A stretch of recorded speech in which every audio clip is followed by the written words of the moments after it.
Halo, perkenalkan, nama saya Stephen Jordan Zebua dengan nomor induk mahasiswa 20211717052. Nah, pada kesempatan kali ini, saya akan coba menjelaskan ke kita cara penyelesaian soal program linear menggunakan metode dual simplex. Yang pertama, ada hal-hal yang perlu kita perhatikan, yakni satu, metode ini atau metode dual simplex dipakai bila pada suatu tabel simplex yang optimum terdapat nilai non-visible atau pembatas non-negatif yang tidak terpenuhi. Kedua, syarat. Syarat pertama, pembatas bertanda kurang dari sama dengan. Yang kedua, syarat keduanya, fungsi tujuan hanya ada dua kemungkinan, yakni minimasi atau maksimasi. Ketiga itu ketentuan. Ketentuan pertama, feasibility condition, yaitu living variable adalah variabel basis yang memiliki nilai negatif terbesar atau nilai kembar dipilih secara sembarang. Jika variabel basis sudah positif atau nol, berarti sudah visible dan proses berakhir atau sudah optimum. Ketentuan kedua, optimality condition, artinya entering variabel dipilih dari variabel non-basis berdasarkan rasio antara koefisien persamaan Z dengan koefisien persamaan yang berhubungan pada LV. Minimasi itu EV adalah variabel risiko terkecil, sedangkan untuk maksimasi EV adalah variabel dengan absolut terkecil. Nah, perlu diingat ya, terlebih hal yang pertama tadi, pembatas tandanya kurang dari sama dengan. Kemudian jika minimasi, EF adalah variabel dengan rasio terkecil. Ketika maksimasi, EF adalah variabel dengan absolut terkecil. Kita lanjut. Berikutnya itu adalah contoh soal ya.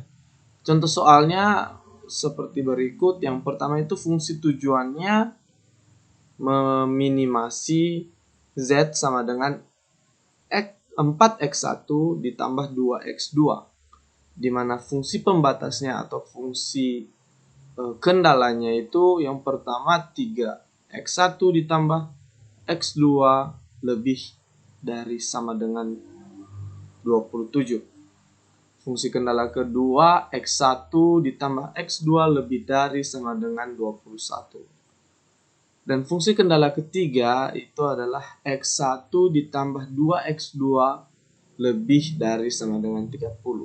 Di mana x1, x2 lebih dari sama dengan 0. Nah, langkah pertama yang harus kita lakukan itu adalah mengubah tanda pembatas di fungsi pembatas atau fungsi kendala dari lebih dari sama dengan menjadi kurang dari sama dengan, agar tidak membutuhkan variabel artifisial. Jadi itu ya fungsinya, karena ketika tanda pembatasnya lebih dari sama dengan, maka kita harus menambahkan satu variabel artifisial sehingga menjadi fungsi tujuannya tetap, yaitu minimasi Z sama dengan 4x tambah 1 ditambah 2x2. F atau fungsi pembatas atau fungsi kendala yang pertama itu min 3x1 dikurang x2 kurang dari sama dengan min 27. Nah, kenapa min? Ya, karena kita untuk mengganti tanda pembatasnya, kita hanya perlu mengalihkan negatif atau tanda negatif kepada semua unsur yang ada di pertidaksamaan. Begitu juga dengan fungsi kendala kedua, yaitu min X1 dikurang X2 kurang dari sama dengan min 21. Ada fungsi kendala ketiga, min X1 dikurang 2X2 kurang dari sama dengan min 30, di mana nilai X1, X2 lebih dari sama dengan 0. Setelah mengubahnya, maka kita akan mengubahnya lagi ke bentuk baku, atau di sini ada namanya bentuk standar, sama ya. Untuk fungsi tujuan itu bentuk standarnya sudah benar, yaitu meminimasi Z sama dengan 4X1 ditambah 2X2. Nah, untuk fungsi pembatas, karena nilai pembatasnya tadi kurang dari sama dengan, maka kita hanya perlu menambahkan variabel slack, yaitu di fungsi kendala pertama itu bersimbol S1, di fungsi kendala kedua bersimbol S2, dan di fungsi kendala ketiga bersimbol S3. Jadi fungsi kendala pertama menjadi min 3X1 dikurang X2 ditambah ditambah S1 sama dengan min 27. Fungsi kendala kedua, min X1 dikurang X2 ditambah S2 sama dengan min 21. Di fungsi kendala ketiga ada min 1 dikurang 2X2 ditambah S3 sama dengan min 30, di mana X1, X2, S1, S2, S3 lebih dari sama dengan 0. Nah, dari tabel atau dari bentuk baku di atas, kita dapat membentuk sebuah tabel 1, atau di sini ditulis iterasi 0 karena belum terjadi perubahan ya. Ini tabel awal istilahnya. Tabel awal ini berisi, yang pertama kolom 1 itu berisi basis. Basisnya itu ada Z, S1, S2, dan S3. Kemudian di kolom kedua ada koefisien Z, di mana koefisien Z di basis Z ada 1, sedangkan koefisien Z di basis yang lain bernilai 0. Kemudian di kolom ketiga ada X1 dengan nilai koefisien di basis S1, nilainya min 3, dan seterusnya. Di kolom ketiga ada di kolom keempat ada X2 yang berisikan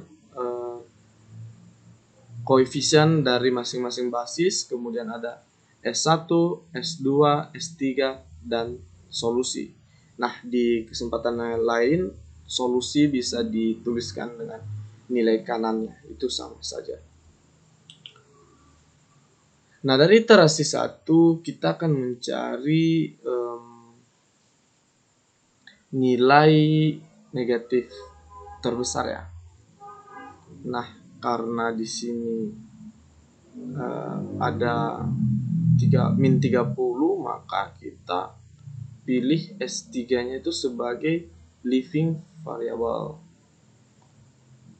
Nah, setelah kita menentukan living variable, kemudian kita akan mencari rasio EV, di mana rasio EV itu sama dengan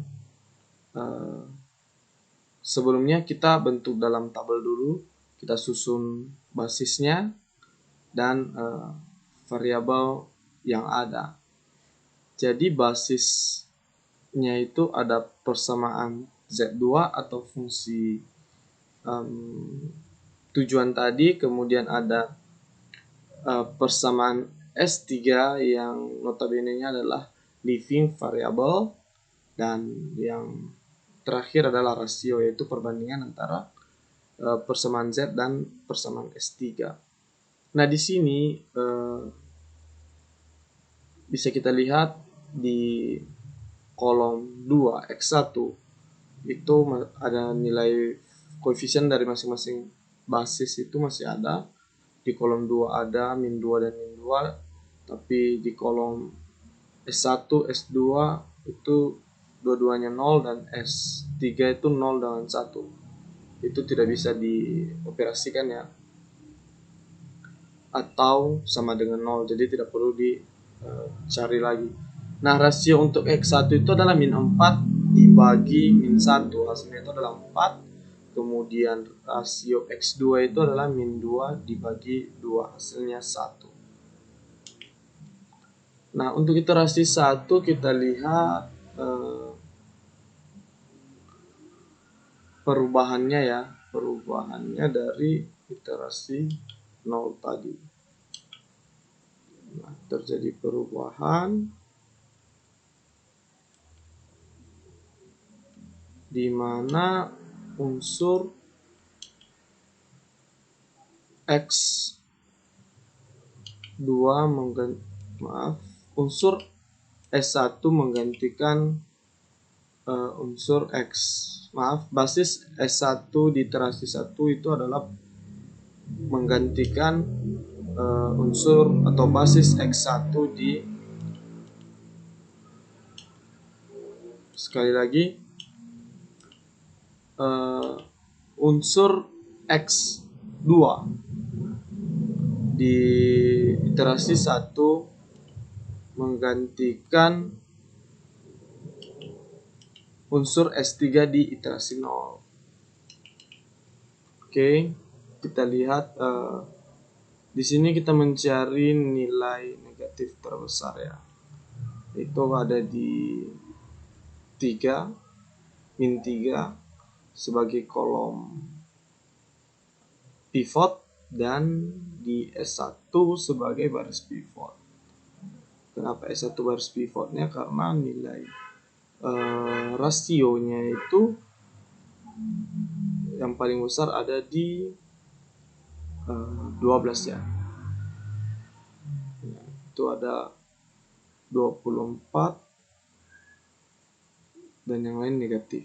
Yang min 1 dengan 30 itu negatif. Yang min setengah dan 15 hasilnya negatif, tidak perlu dicari. Dan yang min 6 bagi min setengah itu hasilnya hanya 12.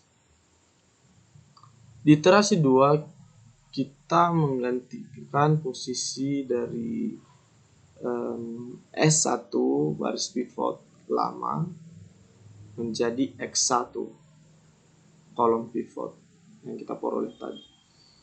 Nah, di sini juga kita peroleh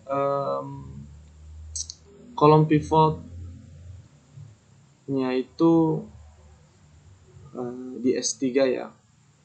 Kolom pivotnya di S3 karena nilai negatif terbesarnya ada di sana, yaitu min 2/5.